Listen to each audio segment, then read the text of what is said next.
Hello everyone, welcome to After School Cafe. I'm Chris, at your service.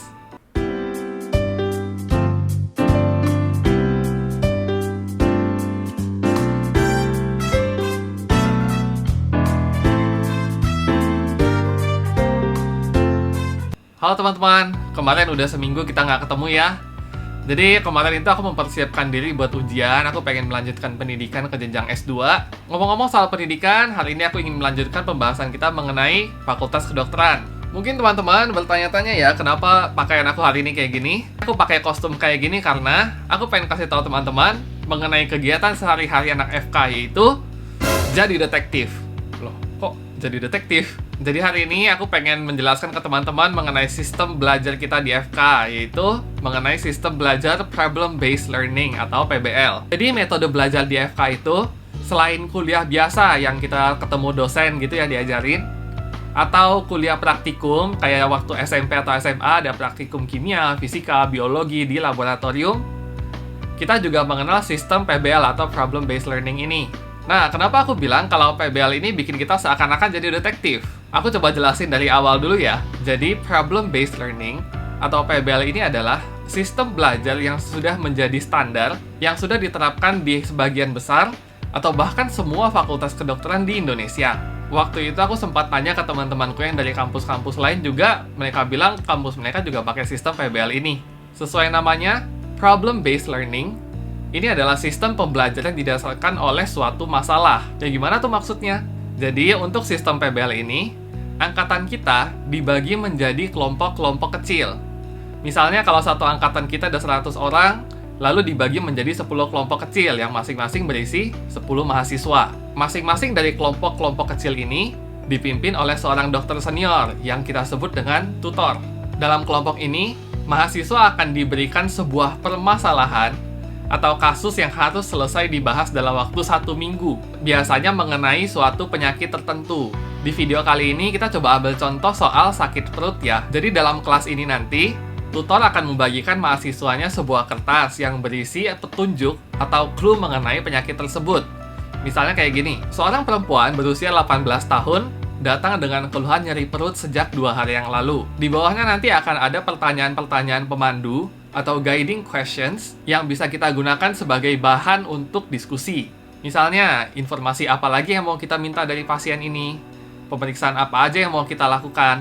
Lalu, satu persatu dari 10 mahasiswa tadi memberikan jawaban mereka masing-masing mengenai pertanyaan-pertanyaan tadi. Misalnya, si A bertanya, nyeri perutnya ada di sebelah mana?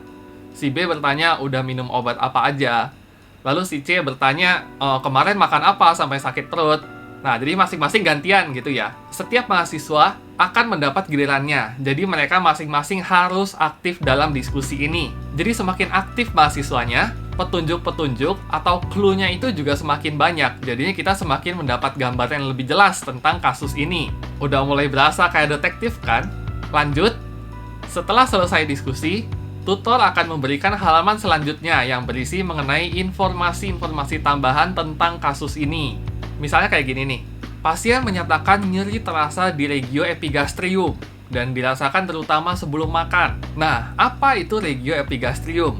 Kadang-kadang dalam PBL akan ada pertanyaan-pertanyaan yang muncul, misalnya dari istilah atau hal-hal yang kita nggak mengerti. Pertanyaan-pertanyaan ini nantinya akan dikumpulkan dan kita jadikan sebagai learning objectives atau LO. Jadi, hal-hal yang belum terjawab dalam diskusi hari itu dibawa pulang, kita cari jawabannya di rumah, lalu kita presentasikan di pertemuan selanjutnya. Jadi kurang lebih kayak PR lagi ya. Misalnya kita PBL hari Senin, terus ada yang kita nggak tahu, kita bawa pulang jadiin PR, kita PBL berikutnya hari Rabu. Jadi hari Rabu itu kita semua udah harus tahu jawabannya dan kita presentasikan jawaban tadi. Semua mahasiswa wajib mencari jawaban dari LO-LO ini.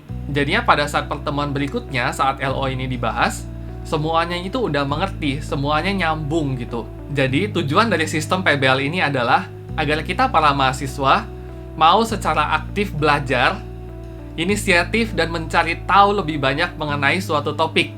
Jadi ibaratnya kita nggak cuma disuapin aja, tapi juga harus berjuang untuk mencari makanan itu. Mendengar ini mungkin ada pertanyaan, udah nggak ngerti, disuruh cari sendiri. Terus ngapain ada tutor di situ? Jadi tugas tutor di situ sebenarnya hanyalah sebagai pemimpin diskusi dan juga untuk memberikan clue-clue supaya diskusinya itu berjalan sesuai target. Seorang tutor tidak diperkenankan untuk menjawab apalagi mengajari mahasiswa terlalu detail. Karena kalau kayak gitu kan mahasiswanya jadi nggak mau nyari sendiri gitu loh. Makanya senjata andalan dari para tutor adalah kalau ada mahasiswa yang nanya, jawabannya bakalan baca lagi ya, jadi LO aja ya, kayak gitu tuh.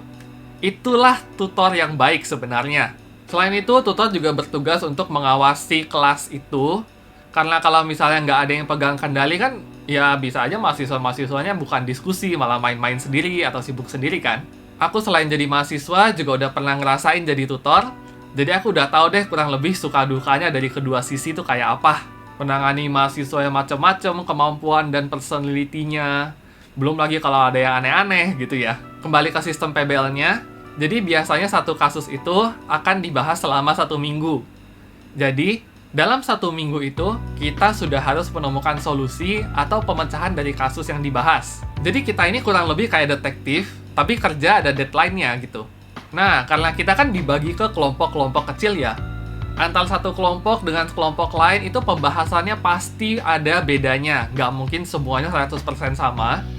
Karena itu, biasanya di akhir minggu, kita akan mengadakan satu kuliah besar yang semua mahasiswanya ngumpul untuk membahas topik pada minggu itu. Kuliah besar ini biasanya kita sebut dengan plenary lecture, dan ini fungsinya adalah untuk menyamakan persepsi dari masing-masing kelompok ini tentang suatu topik yang dibahas pada minggu tersebut. Jadi, hal-hal penting yang wajib dikuasai dari topik di minggu tersebut akan dibahas dalam plenary lecture ini.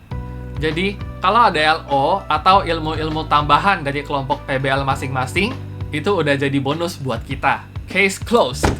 Tugas kita sebagai mahasiswa FK di minggu itu sudah selesai. Menurut aku pribadi, sistem belajar PBL ini cocok banget buat mahasiswa kedokteran karena dia membantu untuk membentuk pola pikir sistematis. Jadi kita diberikan clue-nya tuh step by step, selangkah demi selangkah. Jadi ada urutan-urutannya gitu loh. Kita nggak jalan pikirnya tuh jadinya lompat sini, lompat sana, lompat sini. Dan juga sistem PBL ini mampu membiasakan kita sejak dini untuk punya inisiatif dan rasa ingin tahu untuk belajar lebih banyak mengenai ilmu-ilmu kedokteran. Karena ilmu-ilmu ini akan terus diupdate. Dan nanti kalau kita udah berpraktek jadi dokter, kan nggak akan ada yang ingetin kita buat terus belajar lagi selain diri kita sendiri kan? Keberadaan tutor yang nggak serta-merta cuma nyuapin kita aja, itu juga mendukung banget untuk sistem ini. Jadi untuk teman-teman yang mau masuk ke fakultas kedokteran, nggak perlu terlalu tegang atau takut, karena toh sistem belajar kita aja kayak role play kok. Kita bermain peran sebagai seorang detektif yang memecahkan kasus, kayak di film-film atau di game. Keren kan? Makin lama kita juga akan makin terbiasa, dan akhirnya kita akan bisa menjadi seorang dokter yang baik. Sekian dulu untuk video hari ini, mudah-mudahan bisa jadi pelajaran untuk kita semua. Kalau teman-teman suka, boleh tolong like, subscribe, dan nyalakan loncengnya supaya teman-teman ternotifikasi kalau ada video baru. As always, stay bright and covetive.